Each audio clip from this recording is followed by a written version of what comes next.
Ah, shit.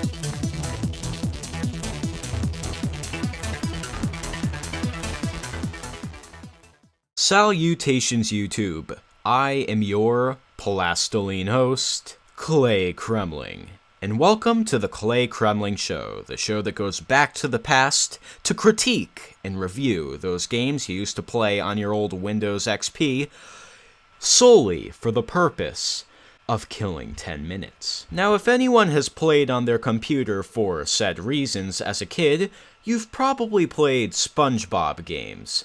I'm pretty sure I'm not the only one. I remember I used to go onto the Nickelodeon website and play all of the free Spongebob games.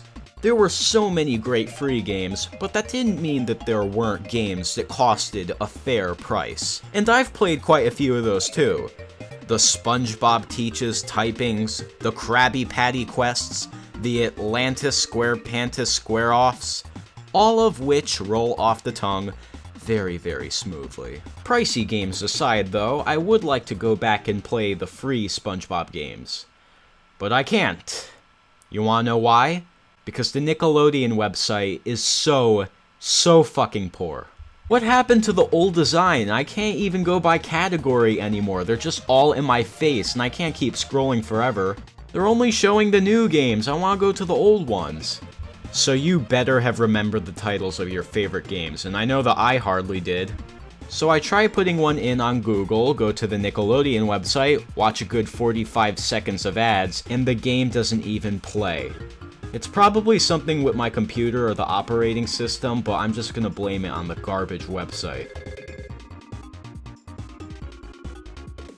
But wait, this isn't what you want to see me rant about. You clicked on a video for a review of SpongeBob's Obstacle Odyssey. I'm a huge fan of platformers, and this was the first 3D platformer I ever played. It's a series of, well, obstacles, all presented in true 2004 3D graphics. So, is this game worth our time today, or shall it be left in the past? Well, without further ado,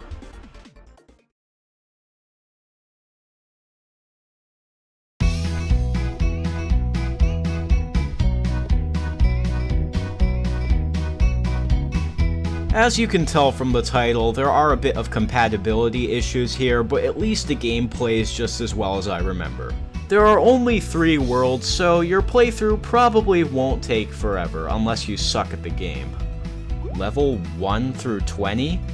Why would I want to start on any of these? I want to start on level 1, damn it. Alright.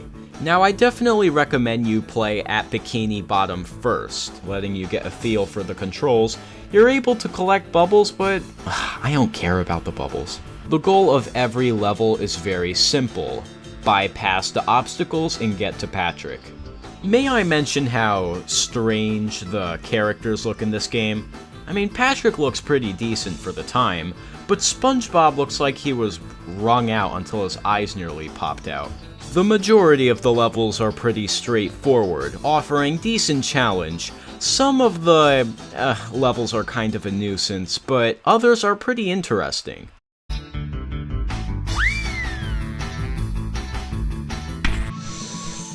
Come on. And... damn scaling. Oh wait, I can continue? And even if I quit, I can start from one of these levels?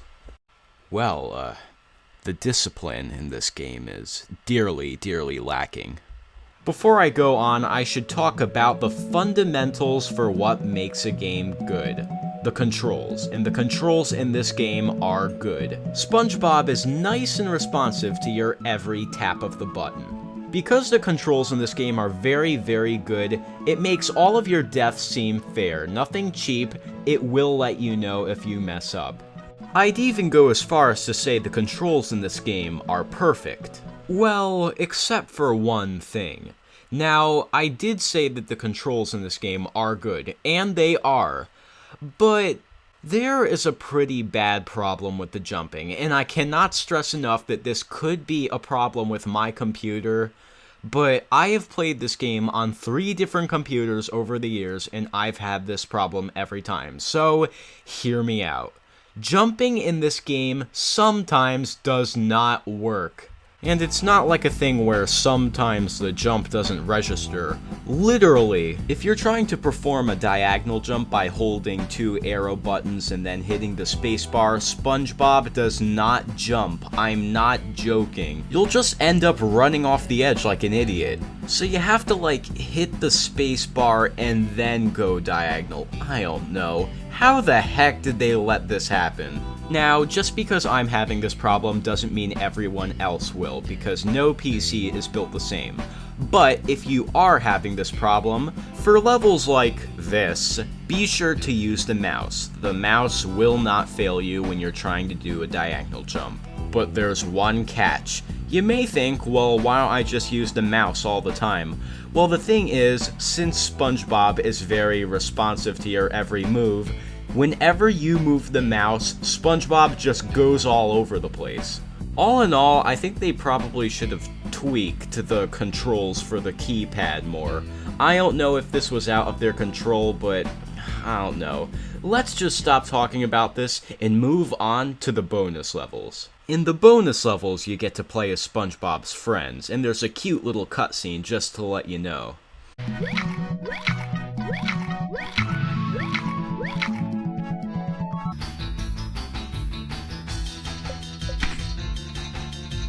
I like how for this cutscene they swapped in a better looking SpongeBob model. And Sandy's just looking pretty dead inside.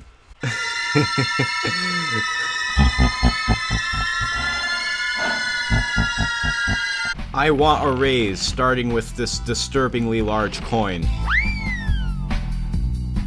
It always pissed me off when I was a kid that he got the coin from SpongeBob, and he doesn't even care that he fell off the edge. It's funny how talking about the bonus levels are more fun and engaging than the bonus levels themselves.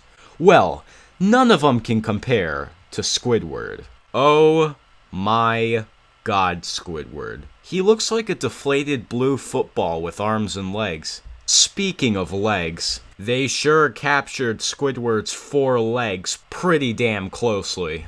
If the way the characters look in this game don't sum up SpongeBob's Obstacle Odyssey in general, I don't know what does. Now, before I say whether this game holds up today or not, how about I treat you guys with a little fail compilation?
Well, that was fun. And so comes the question to end all questions. Does SpongeBob's Obstacle Odyssey hold up today? Or shall it be left in the past? Well, yeah, sure, I think it does to a certain extent. I mean, I pretty much talked about everything this game has to offer, so unless you want to experience it for yourself, a game like this I'd only recommend to you at like $2 or $3. But in my book, this game has a humbleness that can never be matched. And if you're particularly a live streamer, I recommend playing this game. And this game will always have a place in the Klay-Kremling horde.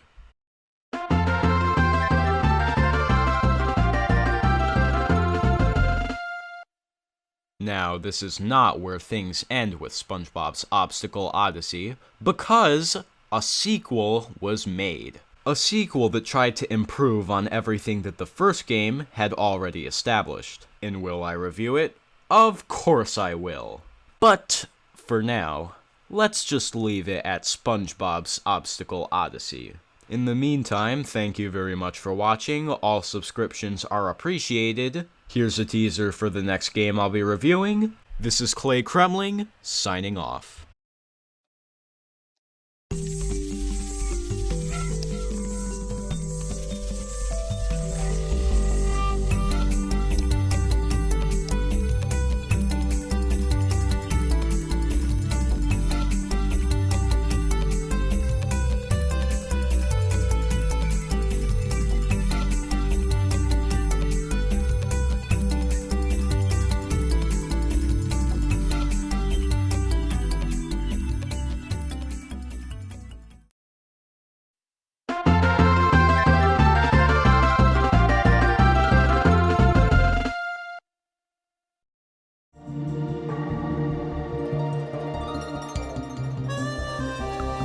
Salutations YouTube, it's Lorenzo, the creator of Klay-Kremling. No one's probably even listening to this, but I'm gonna say it anyway. Thanks for waiting extra long for this episode. After last episode, my animation juice has just been kind of drained, but I'll probably get an episode up next weekish. I'll try not to make you wait as long. So anyway, I'll see you guys next time. Adios.